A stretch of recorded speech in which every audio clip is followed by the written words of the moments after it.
കോട്ടയം നഗരത്തിലെ cinema പ്രേമികളുടെ ഹരമായിരുന്ന palace റോഡിലെ അനശ്വര theatre, അതായത് പഴയ രാജ്മഹൽ, ഓർമ്മകളിലേക്ക് മറയുന്നു.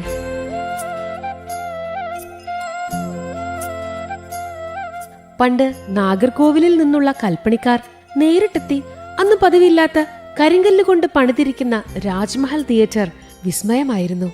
ആദ്യം രാജ്മഹൽ എന്ന പേരിലായിരുന്നു ഈ തിയേറ്റർ അറിയപ്പെട്ടിരുന്നത്. പിന്നീടാണ് അത് അനശ്വര തിയേറ്റർ ആയതും സ്ക്രീൻ മാറിയതുമൊക്കെ.